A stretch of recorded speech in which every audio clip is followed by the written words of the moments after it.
Oh yeah, oh yeah, oh yeah, oh yeah. I have spent the last 3 years building a company. And in this video, I'm going to give a little bit of a recap as to where I'm at right now, the lessons that I've learned, and where things are going as we progress into the future. I am a filmmaker by training. I don't have an entrepreneurial background. This project also rests its foundation on a documentary script. My last project that revolved around the future of food, I lived on complete foods for an entire year. This project also introduced me to the whole concept of microdosing, taking small amounts of to up your performance. This was around 2018, 2019 when I started concluding this documentary. It was sold in 2020 to Dutch television. And in that period of 2018 to 2020, I started to notice a big shift in the perception of.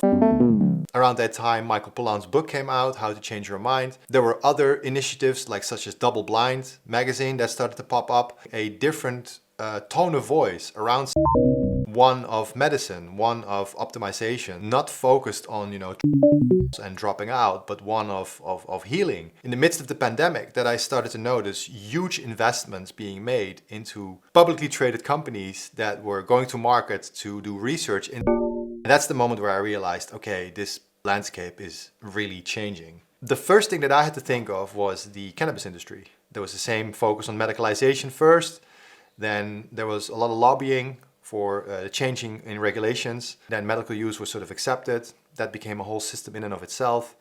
And later, recreational use and startups, doing more recreational products started to pop up left and right. And now industry worth comes with a lot of ethical and moral dilemmas. There's still people in jail for cannabis-related crimes.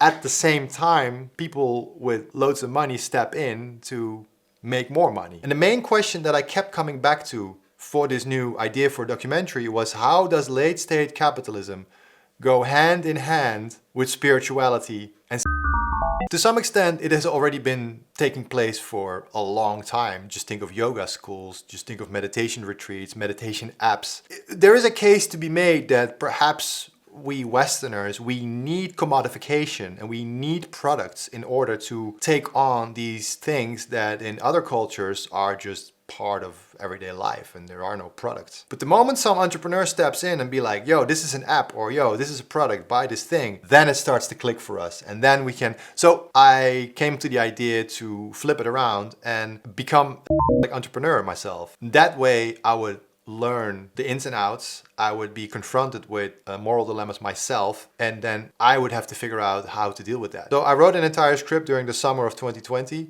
where I sort of outlined a journey of a person that would start a company, go through all sorts of hoops and loops, would find himself in other parts of the world to learn about what it means to build a company. So the initial question of how and late-stage capitalism can go hand in hand, and if they can go hand in hand, is a big and complex question that I feel is hard to fully embed into one documentary. Perhaps it's good to look at this bigger, overcompassing question as like an umbrella, or maybe even like mycelial network. It's a bigger question that, depending on who you ask this question and from which angle you look at the question, will fruit different kinds of mushrooms. And over the last 3 years, Leeway has become one of those mushrooms in that question as to how do you do such a thing? How do you build a company in the right way? And next to that, there's also a podcast called Follow the Mushroom that I host with my friend Steph, who makes amazing lion's mane tinctures. In this podcast, we basically talk with people that are deeply versed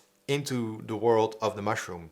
And this can be from a perspective of architecture, from a medicinal perspective, from a design perspective. What role does the mushroom play in your career, in your artistic practice, in your world building? To bring it back to the company, after 3 years, I think I can confidently say that it is possible to run such a business ethically, sustainably, and without profit margins being the main proprietary goal of that business. Having a tight-knit community is way more resilient and way more sustainable than a hierarchical structure where everything is top down. This is complicated. This takes way more puzzling, and it definitely doesn't benefit in the short term for, profit incentive. But in the long term, what happens is that there is this really strong base of people that understand what it is that we're trying to do, that want to support, that want to help. And that brings me to the second important part of running a company sustainably and ethically, is the notion of cooperation. There is no CEO. There is just an idea that people relate to and want to participate in. And the more that happens, the more it becomes stronger and people benefiting from each other. Which, if you think about it, is just straight up biomimicry. I give you this, we give you that, together we build the entire ecosystem that we live in, that we are a part of. Look at that and try to implement that into how we can run a business. It's just a no-brainer. And I think that's the biggest conclusion that I can take from, trying to build this company for 3 years. All right, the last concluding thought. I'm going to read this from my script that I have here in front of me. This project is kind of out of control. The guide me. I just have to observe really well and notice the signals that it's giving me. It's getting maybe a little bit spiritual and a bit woo-woo, but I really feel that there is a certain energy that revolves around this project that is outside of me now. And the only thing I can do is just adhere to that. And I think that is the exact essence of how an ethical business should be run, because me stepping away and just being like, okay, project, tell me what to do, is counterintuitive to the sort of exponential growth factors that we see in businesses today, and where everything has to just constantly like grow up and up and up. And perhaps something within the project is already plateaued. It's just about, sustaining it rather than making it grow bigger and bigger and bigger. And this is really something that comes from the relationship that I have with mushrooms or other compounds that,